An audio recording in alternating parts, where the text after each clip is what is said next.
Hello and a very warm welcome to you. This is World News Today with me, Alice Baxter. Now, the British government says it's examining every possible option to protect a British man who's been threatened with death by Islamic State fighters. Yesterday, the militants released a video appearing to show the beheading of a second American journalist, Steven Sotloff. In it, they claimed a British hostage would be next. Speaking in Westminster, Prime Minister David Cameron insisted that Britain would never give in to the Islamist militants. I think what has happened to the two hostages so far and what may happen again in the future is utterly abhorrent and barbaric. And these people need to understand we will not waver in our aim of defeating terrorism. And that is not something that divides this House politically. It is something that everyone, and I suspect the entirety of our country, agrees with. Well, joining me now is Matthew VanDyke, a documentary filmmaker and a friend of Steven Sotloff, joining us live from our studios in New York. Matthew, many thanks for joining us here on the programme. Please just describe what your friend Steven Sotloff was like. You know, Steven was somebody that had a real love for the region and a real understanding of it. He specialized in North Africa and the Middle East. He wasn't one of the conflict journalists that just jumps from area to area. You know, he really focused on Libya and Syria. He lived in Libya. He learned Arabic. He had been to Syria before this tragedy happened. And he really cared about the region and the people he was covering. It wasn't just a job to him. And had you spoken to him about his thoughts about the expansion of IS? Do you know his views on the situation and on the group?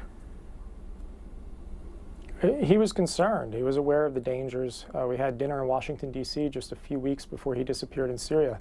And we talked about the disappearance of James Foley, and we talked about security in Syria quite frequently. This was still, though, in the early days of ISIS's presence in Syria, and Steven was part of that wave of journalists that were captured, unfortunately. And what do you think Steven would have made of the words spoken by President Obama today in Tallinn, talking about the barbarism of ISIS and telling the Muslim world and the West that they need to unite in order to isolate this cancer? What do you think he would have made of those words? I'm hesitant to speak for him, but I would think that he agreed with those words.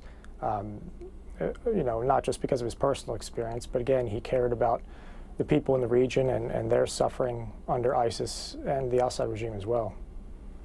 And you say that he was aware of the dangers of working in the region, but do you think he was, or was he, or any journalist, in fact, fully prepared for the barbarism that we're now seeing and the tactics being used by this particular strand of militant Islamism?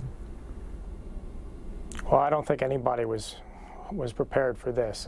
ISIS is a whole different animal. This is a level of barbarism and a medieval mentality that we haven't really seen before, at least not in modern times.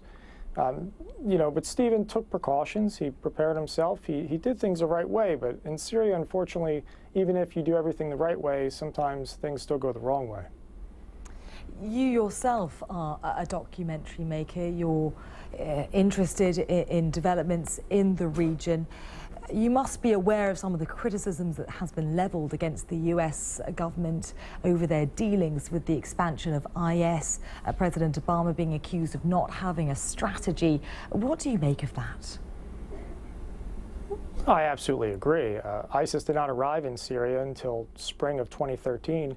If the US had supported the moderate opposition in Syria against the Assad regime, that revolution may have even been over by the time ISIS showed up, and at the very least, the FSA would have been strong enough that ISIS would not have been able to grab a foothold in the country. So this is a consequence of a string of US foreign policy failures. Matthew VanDyke, many thanks for joining us here on the programme and sharing your thoughts and your memories of your friend Steven Sotloff. Many thanks. Thank you.